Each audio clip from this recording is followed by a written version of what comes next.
J'ai été donc nommé en tant que directeur des opérations basket au sein de la GL Bourg Basket.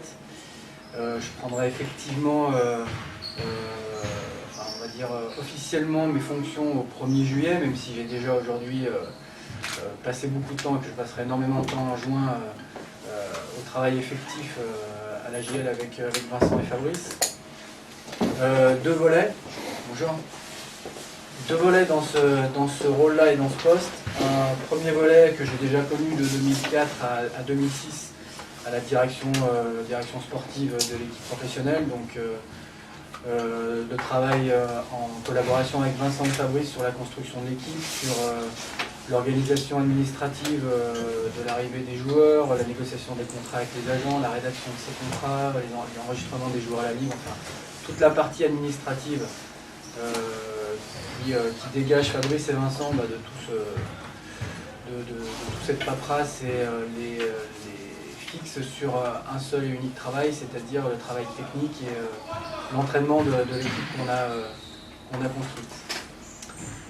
Deuxième volet, un volet, on va dire, centre de formation, puisque j'ai aussi la direction du centre de formation avec Ludovic Toinard, donc qui reste lui l'entraîneur du centre et le coach principal du centre, mais moi je prends la direction et donc je remplace Marc Bergeon qui n'a pas été reconduit à l'issue de son contrat fin juin. Donc tout ce qui concerne la partie accompagnement scolaire, suivi médical des joueurs, mise en place, un peu la même chose, enfin le même rôle au niveau des pros, mais avec la partie centre de formation. C'est une partie qui me tenait à cœur parce que voilà, j'ai goûté aussi à l'entraînement depuis quelques années à Ambérieu et j'avais réellement envie de transmettre un petit peu cette petite expérience que j'ai acquise et que j'ai accumulée par mes 10 ans de joueur pro dans cette équipe-là, à la JL. Et je voulais avoir ce contact-là avec les jeunes pour cette expérience sportive, mais aussi cette relation humaine que j'ai envie de développer avec eux au quotidien dès l'année prochaine. Compte tenu de ton passé et de ta personnalité, on pourrait penser que tu aurais peut-être des fois tendance à t'ingérer un petit peu dans les choix des coachs, je ne sais pas. Est-ce que c'est clairement défini ça? Ça a été quelque chose qu'on a défini très très vite, c'est-à-dire que le dernier décideur c'est lui. Le consensus on essaie de le trouver. Voilà, la hiérarchie elle est là, il est coach, Vincent est assistant. On travaille à 3, ce qui fait qu'il y a toujours 2 voix pour, 1 voix contre, ou 3 voix pour, 3 voix contre, il n'y a jamais d'égalité.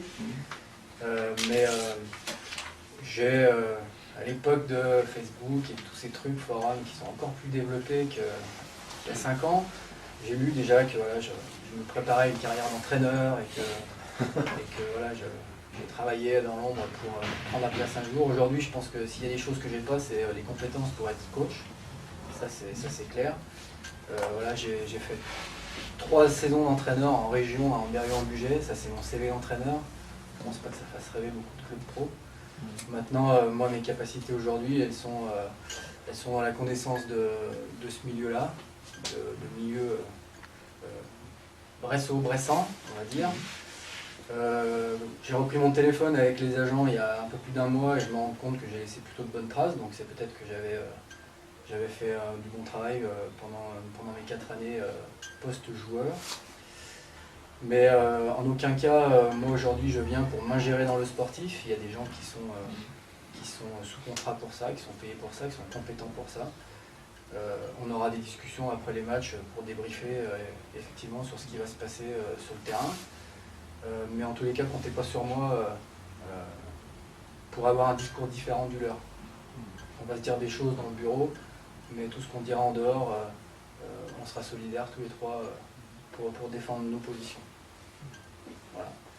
Donc c'est pour moi la première partie du projet de la JL et la première partie de mon travail, c'est de rétablir une cellule forte au niveau sportif, c'est-à-dire une équipe forte, une équipe qui a son vestiaire, qui se dit des choses dans son vestiaire, que les communications parallèles cessent, que je sois le personnage central qui reçoit les informations des joueurs, des coachs, etc.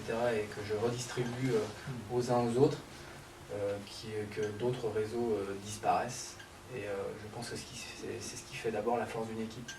C'est d'avoir un vestiaire fort, une cellule forte qui permet de passer les matchs les uns après les autres. De se dire aussi, on a gagné de 30 points, et ben on a l'humilité nécessaire pour retravailler le match d'après. Et pas se dire, ah, super les playoffs, on a perdu de 10, et ben se remettre au boulot pour gagner celui d'après, match par match. Voilà, c'est quelque chose que moi je vais m'attacher à recréer, en tout cas au contact de l'équipe pro et avec la collaboration de Fabrice et de Vincent.